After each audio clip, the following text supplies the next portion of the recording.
PTI को तो खैर इलेक्शन की डेट नहीं मिलने वाली, और इस वक्त जो दबाव है तमाम का तमाम वो अदालत के ऊपर है। उधर से मरियम बीबी टेम्परेचर बढ़ा रही हैं, इधर से खान साहब भी हर रोज अदालत से अपीलें कर रहे हैं, वो कल पिटिशन भी लेकर जा रहे हैं। सो ऐसे में क्या फिर ये जो फैसले हैं ये और इदारे करते हैं फिर सियासतदानों के लिए? क्या सियासतदानों के अंदर बिल्कुल भी कोई समझ बूझ मिल बैठकर कुछ हल निकालने की जो सलाहियत है वो अब खत्म हो गई, हम समझें?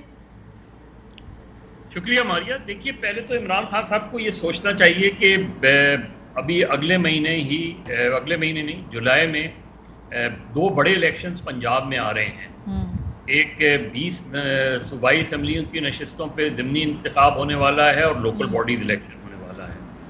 उन्हें तवज्जो उस तरफ देनी चाहिए। देखिए, आपने एक नैरेटिव बिल्ड किया, आपके साथ लोग जुड़े, बड़ी तादाद में लोग आपके जलसों में आए, जुलूसों में आए, फिर आपने एक लॉन्ग मार्च किया, उसमें जो रियासती जो जबर था उसकी वजह से इमरान खान को नुकसान नहीं हुआ, मेरे नुक्ते नज़र को सियासी तौर पे फ़ायदा ही हुआ, और जो नुकसान हुआ वो हुकूमती इत्तेहादियों को हुआ। लेकिन हर मरतबा लॉन्ग मार्च लेके आप क्या हासिल करना चाह रहे हैं? आप इस्टेब्लिशमेंट, इदारों, अदलिया को इंगेज करके क्या हासिल करना चाह रहे हैं? बिल्कुल आपका फंडामेंटल राइट है, और उस राइट को अगर कोई वायलेट करता है उसके खिलाफ कार्रवाई होनी चाहिए। लेकिन पॉलिटिकली इलेक्शंस अभी 2 महीने में हो, 3 महीने में हो, या 1 साल बाद हो, इलेक्शन की साइंस बिल्कुल मुख्तलिफ होती है मारिया, ये धरनों, जलसे और जुलूसों से। सही। इमरान खान 2013 में भी और 2018 में बहुत सी जगह इस वजह से हारे तो उनकी तंजीम जो है वो बिल्कुल तितर बितर का शिकार थी, जो आज भी तितर बितर का शिकार है। इमरान खान की पूरी तवज्जो ये होनी, एहतजाज करते रहें, वो उसकी स्ट्रैटेजी को तब्दील करें। लॉन्ग मार्च के अलावा भी तो ऑप्शंस मौजूद होते हैं कि मुल्क भर में आप एहतजाज कर सकते हैं, लेकिन उनकी तवज्जो जो है वो उस तरफ होनी चाहिए कि आप ये गवर्नमेंट जो है ये महंगाई के पहाड़ तले दबी हुई है जी। ये अगर आप इलेक्शंस में चले गए तो वो जो भी गवर्नमेंट बनेगी उसके फौरन बाद वो सारा जो महंगाई का बोझ है वो फिर उस पर आएगा।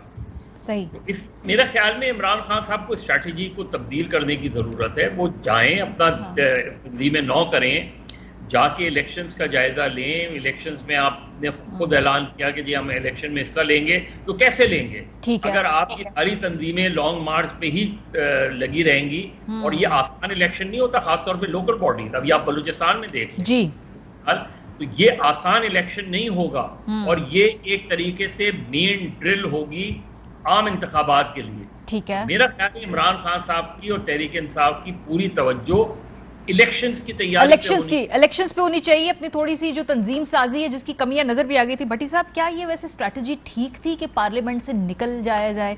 क्या ये दो मुखी लड़ाई नहीं होनी चाहिए थी? पार्लियामेंट के अंदर भी आप एक टफ टाइम दे। अब देखिए, राजा रियाज साहब को बिठा के वहां पे वो धड़ाधड़ जो भी अपॉइंटमेंट से कर रहे हैं, तो उसमें एक जमहूरियत के मुंह पे एक तमाचा तो है चले, लेकिन टेक्निकली और लीगली तो वो अपने तमाम काम करवा रहे हैं ना। तो आपने उनके लिए मैदान खाली छोड़ दिया ना। वहां पे अगर शाह महमूद कुरैशी साहब होते, या वो छोड़े खान साहब खुद होते, सोचे हर दफा वो आए और मुसीबत डाल के रखते उस वक्त हुकूमती इत्तेहाद को।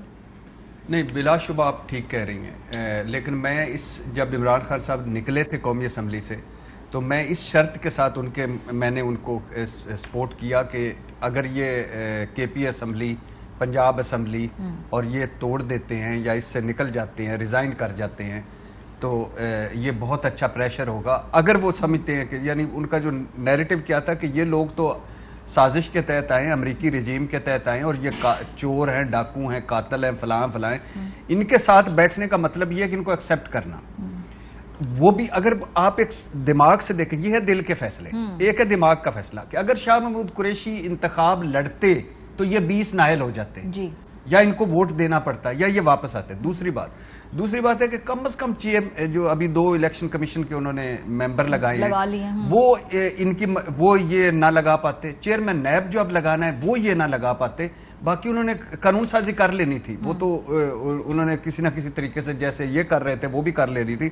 हाँ, ये जो आपने कहा ना जमहूरियत के मुंह पे तमाचा, ये तमाचा नहीं है, ये पूरी कौम के मुंह पे तमाचा है। जमहूरियत तो है ही कोई नहीं, खैर ना ये जमहूरी हैं, ये तो उन्होंने अपने आके अल्हम्दुलिल्लाह क्या अपने शर्मनाक तरीके से ढीठपन से, सही बात है, 1.5 साल महीने में इतना एक्सपोज हुए, ढीठपन से उन्होंने क्या किया, आते ही क्या किया, आते ही नैब की तरमीम कर दी। यानी आप सीधा साधा लिखें कि करप्शन जायज कर दीजिए, वो हटा दें, वो जो कौमी असम्बली के नीचे जहां ला इलाहा इल्लल्लाह मोहम्मद रसूलुल्लाह लिख के अंदर आप ये करते हैं, खुदा का खौफ करें यार।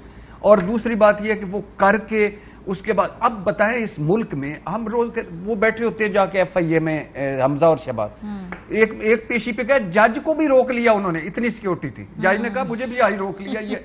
अब बताएं कि वजीर आजम पाकिस्तान को, पाकिस्तान में कोई अदालत है कि जो फर्द जो नमायत करेगी, या वजीर आला पंजाब को, या वो घर बैठ के अपने तफ्तीशी वो कहे होंगे कि आजादाना करें।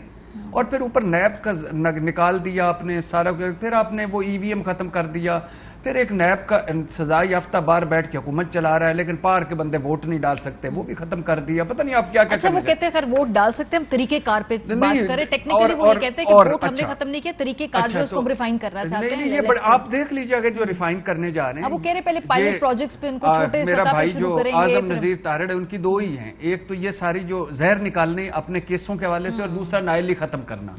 वो अल्हम्दुलिल्लाह वो बार और वो कर रहे हैं, आप सुप्रीम कोर्ट के पास है।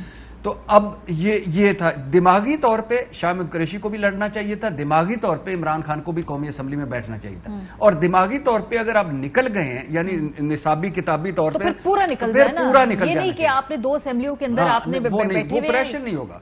और अभी वो कह रहे थे हम ज़िमनी इंतखाब भी लड़ेंगे आगे, कल शाह साहब कह के गए मेरे शो पे, जो ज़िमनी इंतखाब होंगे ना तहरीक इंसाफ वो लड़ेगी। मैंने पूछा फिर उसके बाद क्या होगा अगर आप सीटें जीत गए, तो फिर अवान में बैठेंगे? नहीं, अवान में नहीं बैठेंगे, लेकिन हम वो सीटें फिर भी ये जीत कर दिखाएंगे। तो ये बड़ी खिचड़ी सी। ज़िमनी इंतखाब का क्या मतलब है? जो अभी वो कौमी असेंबली, अच्छा एक तो जो कौमी असेंबली के भी इस्तीफे मंजूर करके वो ज़िमनी इंतखाब कराने के बारे में हुकूमत सोच रही है। शाह साहब से पूछना था कि शाह साहब दिमागी तौर पे हाजिर हो? नहीं, कहते पार्टी का ये पूरा जो है, खुदा का ये कौन सा पार्टी का है? यही तो ट्रैप है। अच्छा, ये मजे की बात सुने, ये जो तीनों मिले, तीनों की गुफ्तगू हुई, मौलाना साहब, जरदारी साहब, नवाज शरीफ साहब, और उन्होंने कहा कि जाल बिछाएं। जाल क्या बिछाएं कि इनके इस्तीफे मंजूर करें, 4-4, 5-5, 10-10 करके इंतखाबात करवाएं।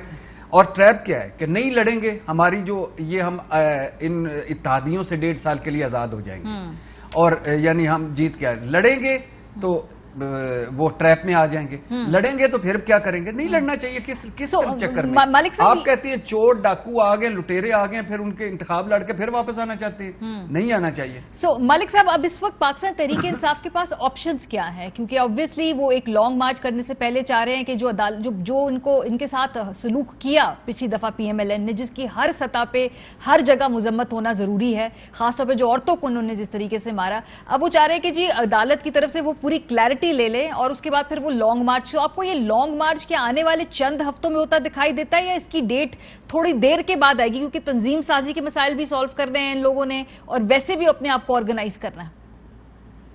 आई थिंक सबसे पहले तो खास को ये चाहिए कि अपने लोगों से जरा मशवरा भी कर लें।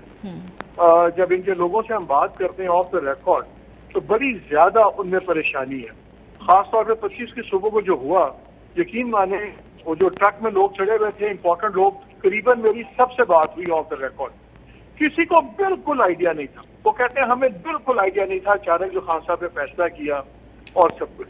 ये अब इनको रीथिंक करने की जरूरत है, कोई जिद की बात नहीं होती, रीस्ट्रेटेजाइज करने की जरूरत है। ये फैसला कि हम पार्लियामान में दोबारा जाए ना जाए, देखिए अभी भी उन्होंने इंडिया क्या दिया है, अगर ये इलेक्शन की तैयारी कर लें, इलेक्शन की डेट अनाउंस कर दें, हम इनके साथ बैठ के रिफॉर्म्स करने में भी तैयार हैं, सब कुछ करने की तैयार है। और मेरे से फवाद चौधरी साहब बात कर रहे थे, उन्होंने कहा कि जी हम फिर असेंबली के अंदर भी बैठ सकते हैं। इनके अंदर अब 2 ओपिनियंस हैं। जहाँ पंजाब में अब इन्होंने कहा कंफ्यूजन बहुत ज्यादा है, पंजाब के अंदर इन्होंने कह दिया 20 सीटों पर इलेक्शन लड़ेंगे। नेशनल असेंबली के ऊपर अभी तक इनमें डाउट चल रहा है कि यार हमने बहुत खुला मैदान छोड़ दिया, हर चीज वो अपनी मर्जी की करते जा रहे हैं। कोई पॉलिटिक्स में नथिंग इज फाइनल, लेकिन अगर ये, और वैसे भी खान साहब इतनी बातों में यूटर्न ले चुके हैं, वो तो कहते हैं कि लीडर की निशानी है कि यूटर्न ले ले, तो फिर इस चीज के ऊपर भी उनको रिकंसिडर करना चाहिए। मैं बिल्कुल मजर की बात से भी इत्तेफाक करता हूँ। अभी आपने लोकल बॉडीज के इलेक्शंस देखने, आपने सब कुछ, लेकिन एक चीज बड़ी इंटरेस्टिंग हुई पिछले दिनों, जब आपने देखा कि जैक ब्राच ने पहली दफा एक डेफेमेशन केस किया जी शीरी मजारी साहबा की बेटी के ऊपर, she is a young activist, बहुत बोलते, आपको तो याद है, वो तो इस सब की वो स्पिरिटेड लड़की है कि जिन्होंने अपनी वालदा से स्टार्ट हो गया था उनका इसके ऊपर, ट्विटर के ऊपर। लेकिन मैसेज क्या गया? मैसेज गया कि एस्टेब्लिशमेंट का मैसेज था, किसको चूज किया उन्होंने। एक तो अच्छी बात यह थी कि पहली बार हमने फौज को देखा कि जीप पे किसी को उठाया नहीं, बल्कि डेफेमेशन शुरू किया कानून के तहत। उन्होंने एक अपना बयानिया किसी का गलत साबित करने की कोशिश, विच इज गुड। लेकिन why did they pick on Imaan Mazari? Imaan Mazari ना पॉलिटिकल लीडर है, ना उसका इतना वजन है। एक मैसेज था कि उन्होंने एक फॉर्मर फेडरल मिनिस्टर की साहबजादी ने जब जनरल का नाम लेके बातें की, उन्होंने कहा कि जी बहुत हो गई है। ये रेड लाइन्स बहुत है क्रॉस की है पहले भी, लेकिन इस बार चूज करना एक बड़ा क्लियर मैसेज है। और आई थिंक जो सा ये खान साहब बात कर रहे हैं ना सुप्रीम कोर्ट को बार बार, ये बेसिकली उनको भी पता है कि उनको कोई नहीं रोक सकता, कानूनी तौर पर कोई नहीं रोक सकता, लेकिन वो चाहते ये हैं कि जो इंस्टीट्यूशंस हैं उनको दोबारा डायरेक्टली इनडायरेक्टली इन्वॉल्व जरूर किया जाए ताकि कहीं से हमें रिलीफ मिले। मेरा ख्याल ये है कि इनको ड्राइंग बोर्ड पे वापस जाना होगा, टोटल अपनी स्ट्रैटेजी को रीइवैल्यूएट करना होगा, कोई बुराई नहीं है उसमें। देखिए और पार्लियामेंट में वापस भी लौट जाए तो, क्योंकि वो भी जाके कोई बुराई नहीं है, कोई बुराई नहीं है। लेकिन राणा सनाउल्लाह का बड़ा इंटरेस्टिंग बयान था कल, बड़ा इंटरेस्टिंग बयान था। उन्होंने कहा कि हमने भी अब देख लिया है कि कौन सी जगह से किसने कितने बंदे निकाले, कैसे निकाले। पहले हमें भी कुछ चीज पता नहीं थी, अब हम भी बड़े क्लियर हो गए। सो जब गवर्नमेंट ने फैसला कर लिया कि हमने, सबसे बड़ा उनका फैसला ये था कि हमने सख्त फैसले करने हैं। जो गाली गलोच वो तो गवर्नमेंट के साथ होनी है, अवाम की वो तो होनी है, उसी चीज से गवर्नमेंट घबराती है।